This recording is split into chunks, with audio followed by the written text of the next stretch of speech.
Hey YouTube, welcome back to my channel.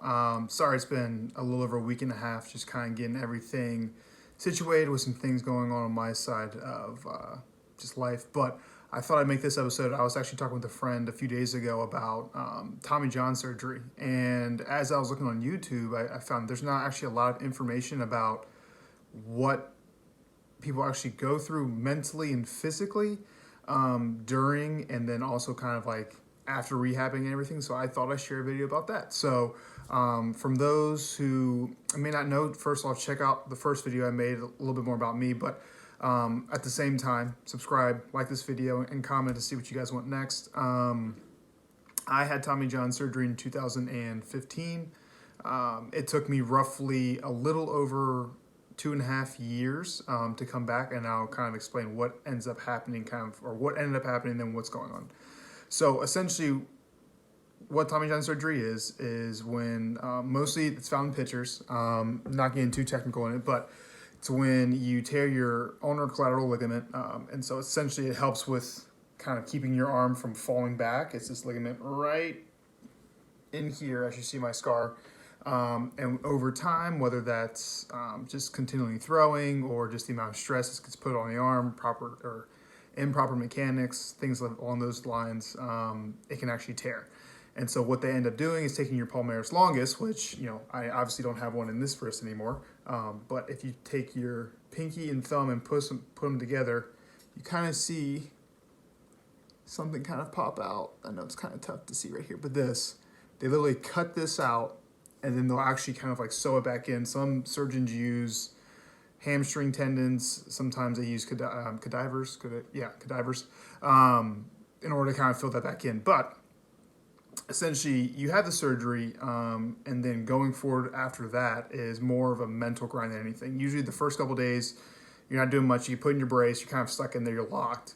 And then you get your stitch taken out like after a week, and it's light, very light, like just like squeezes of the wrist.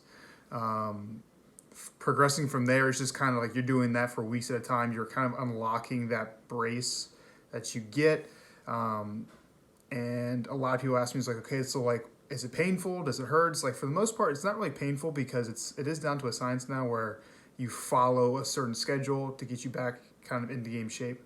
But it's more of the mental grind. So you're stuck in a training room for really about 4 to 5 months. That's all you can do. You're doing exercises such as squeezing a tennis ball. You're doing a lot of shoulder weight exercises to kind of like strengthen the shoulder. And that's really about it. And from the mental side of things, it's tough because you no longer feel like an athlete. You just kind of feel like you're kind of going through the motions. You are in, rehab for an hour a day for the most part, at most, because that's all you can do. Going forward, as you start to be able to do more things, you start unlocking the brace, you start potentially a couple months out now, 4, 5, 6 months, start to be able to throw again. You're still in that same mindset of it's tough because you don't feel like an athlete. And I remember me when I went through the process, I remember, throwing with my trainer, and I'm doing like rainbow throws at 60 feet. And like rainbow throws exactly what it sounds like. It's like you're literally just taking the ball, going through the motion, and trying to create an arc with the ball at 60 feet. I remember the first 2 or 3 ones, I couldn't even get to them just because I had no feel. Whereas you're seeing everybody else along the line, like throwing, having fun, doing whatever the heck they want, working on whatever they want, and you're just stuck to like 10, 15, 20 throws at a time. And it's part of the process, but mentally it's kind of exhausting because you just don't know, will I ever be the same again? Am I going to throw as hard? Is it going to hurt?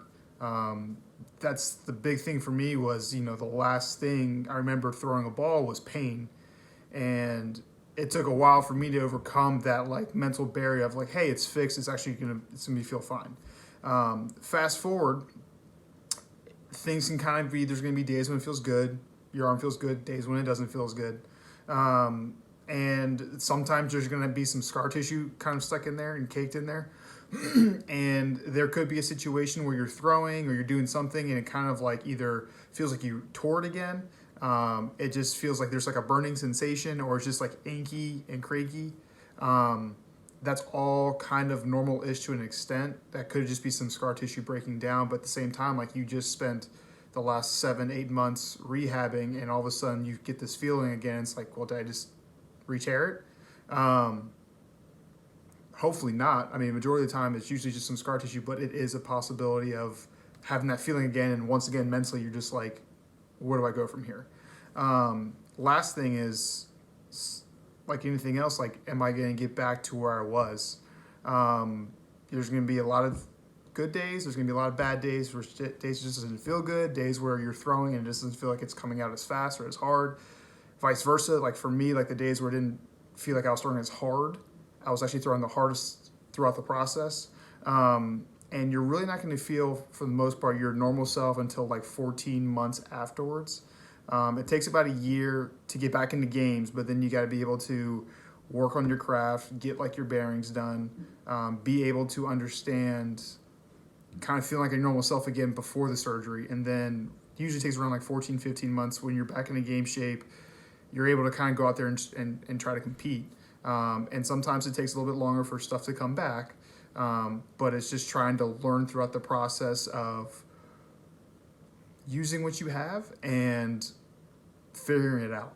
Like I said, there's going to be a lot of times throughout the surgery and the rehab where you're going to just have these mental blocks of, am I going to feel the same? Is it going to come out as hard? Am I going to be as good? Like, is it going to hurt again? These are all normal parts of the process, especially like the mentality after Tommy John surgery. Continue to take things one day at a time. And focus on whatever it is, like your main goal for that day. Like for me, it would be trying to, if it was just doing cuff weights, all right, well, I'm going to try to do, my sets, and I'm trying to do them as perfectly as I can and the best of my abilities and take it one day at a time. And the next day do the same thing, the next day do the same thing. And all of a sudden you start doing that day after day after day after day. A month, 2 months, 3 months go by, all of a sudden you're in the weight room, you're able to do some other things. And all of a sudden, now it's like 5, 6 months, when now you're starting to throw, you do some other things. And so it's really just the mentality of it is the biggest piece with the Tommy John surgery. And for anybody who has teammates, friends, family that it's either had Tommy John, talk to them about it, or is going through the process, just talk with them. Just try to like be there for them, because it's not so much a physical, grueling rehab, it's more just the mental side of being able to like comfort them. Hey, it's gonna be okay. Show them this video, because like I said, I've been through it. It's gonna be okay. You're gonna be able, as long as you put in the work and as long as you're dedicated. It's gotten down to a science for the most part. You're gonna be able to come back to where you were, if not better. Especially with like the surgeons that are doing these right now. So a little bit about my story. So I had Tommy John. It actually took me, like I said, 2.5 years. I had to get a couple other procedures on the back part of my elbow to get me back into the game, essentially. And that's where I was saying kind of like that mental piece is the toughest, because even then it's the same thing. It's like might be some things that pop up. There might be some shoulder issues. There might just be some forearm soreness. Like sometimes the guys are back in 8 months. Some guys are back in 12 months. Some guys are back, like myself, in 30 months, something like that. It's just different for everybody in the way your body responds. But as long as you show up each and every day and put in the work and just be committed to getting better and getting back on the field, that's all you're going to need. But knowing that it's going to be more of a mental grind, and there's going to be days when you doubt yourself. There's going to be days when it doesn't feel as good. There's going to be days where you just don't feel like doing it. It's normal. Get through the day. Suck it up. Push through. I wanted to do this video and thinking it was be 2 or 3 minutes, and now we're actually on minute 9. So yeah, thanks. If you actually have stuck with me this entire time throughout this video, I appreciate you. Like I said, like the video, leave me a comment. This is my second video, so we're still kind of piecing this channel together. What do you guys want to hear? What do you want to see? What can I do better? Let me know. You guys take care.